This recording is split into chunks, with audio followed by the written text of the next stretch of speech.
নমস্কার, সুপ্রিয়া যোগা ফিটনেস চ্যানেলে আপনাদের প্রত্যেককে স্বাগত। প্রত্যেক দিনের মতো আজকে বলবো সবাই সুস্থ থাকবেন, সবল থাকবেন, নিজের খেয়াল রাখবেন এবং তার সাথে সাথে একটু এক্সারসাইজ করবেন। দেখবেন আপনারা নিজের শরীর থেকে নিজেরাই আপনারা মনে করছেন যে আপনারা কেমন আছেন।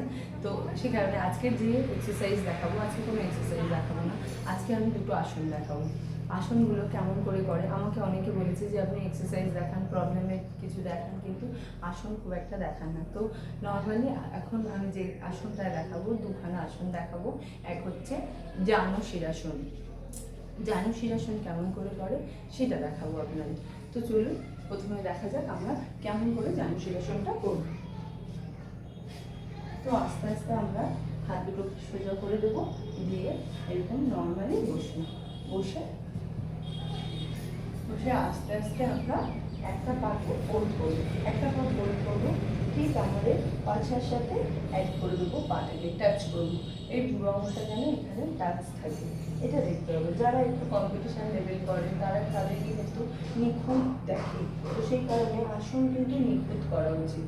তো এই জিনিসটা করবেন। আর যারা হচ্ছে কোনো প্রবলেমের কারণে করবেন, তারা যেমন খুশি তেমন করতে পারেন, শুধু কষ্ট হচ্ছে কিনা এটা দেখে করবেন, যে শারীরিক কষ্ট দিয়ে আসন একদম করবেন না যদি প্রবলেমের জন্য করেন। আর যদি কম্পিটিশানের জন্য করেন তখন তো কষ্ট করতেই হবে।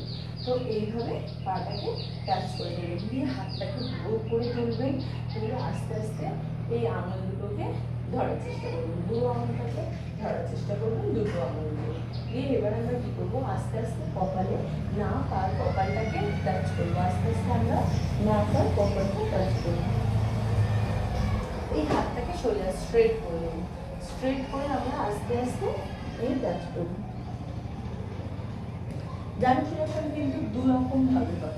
একটা আমি হাতে স্ট্রেচ করে পুরো স্ট্রেট করে করলাম, আর একটা এই হাত ভাঁজ করে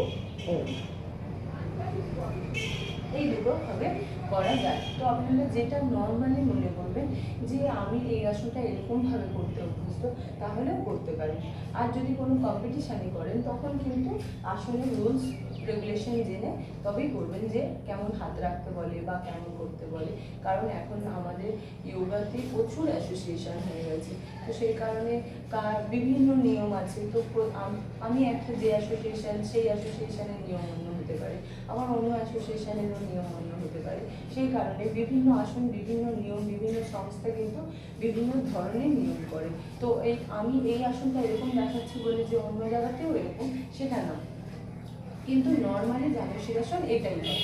এবারে নিয়মাবলীগুলো কেমন সেটা সেই সংস্থা জানে।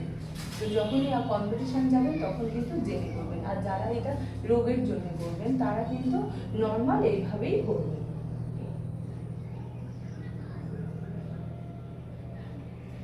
এরকম করবেন, আবার টাচ করে করতে পারেন।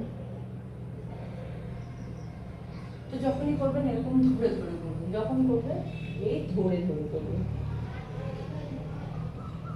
এরকম ধরে ধরে করবেন। এবার নেক্সট যেটা দেখাবো সেটা হচ্ছে গোমুখ আসন। আমরা কথা বলি লোকনাথ বাবা। তো লোকনাথ বাবা করতে গেলে আমাদের কী করতে হবে, আমাদের পাটাকে একটা পায়ের উপরে আর একটা পা তুলে দিতে হবে। এই একটা পায়ের উপরে আর একটা পা তুলে দিলাম। তো আমরা যখনই করবো এটা দেখে দেখে করতে হবে, যে আমরা যে পা তুলছি সেই হাতটাকে ওপরে দেবো। এই যেমন আমার ডান পা ওপরে আছে, তো ডান হাতটাকে ওপরে নেব, নিয়ে এই কানের সাথে পুরো টাচ করে নেব। 1 2 3 4 5 6 7 8 9 10 11 12 13 14 15 16 17 18 19 20 21 22 23 24 25 26 27 28 29 30 31 32 33 34 35 36 37 38 39 40. Relax. তো যখনই করবেন এরকম একটু দেখে দেখে ধরে ধরে করবেন।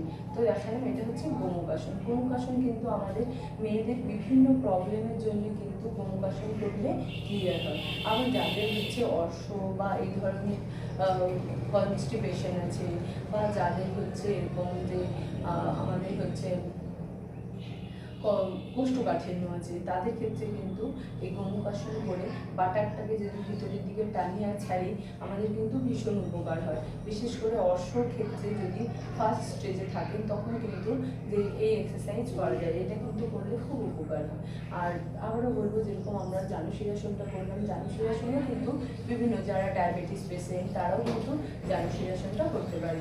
ডায়াবেটিস বা হচ্ছে আমাদের আর্থারাইটিসের প্রবলেম যাদের, তারপর যাদের হচ্ছে থাইরয়েড আছে, তো এরকম বিভিন্ন রোগের কিন্তু আসন কিন্তু রোগের জন্যও করে। তো এই কারণে আমরা যখন করবো একটু দেখে দেখে একটু বুঝে বুঝে করবেন। আর এই দুটো আসন আজকে দেখালাম, একটা হচ্ছে জানুশিরাসন আর গোমুখাসন। তো যখনই করবেন গোমুখাসনের ক্ষেত্রে এটা খেয়াল রাখবেন যে যে পা আমরা উপরে দিচ্ছি সেই হাতটা যেন উপরে থাকে। আবারও বলছি, আর ঠিক গোড়ালি দুটোকে টাচ করবেন পার সাথে, আর পাটাকে টাইট রাখবেন। এটা হচ্ছে রুলস। এবার যাদের হয় না, যাদের কম মানে মোটামুটি একটু রিল্যাক্স করার জন্য করছেন বা কোনো রোগের জন্য, তাদের কিন্তু এতটুকু মেনটেন করতে হবে না। তারা কিন্তু পাটাকে পায়ের উপর তুলে দেবে, দিয়ে হাতটাকে আস্তে আস্তে এরকম করে তুলে নেবেন।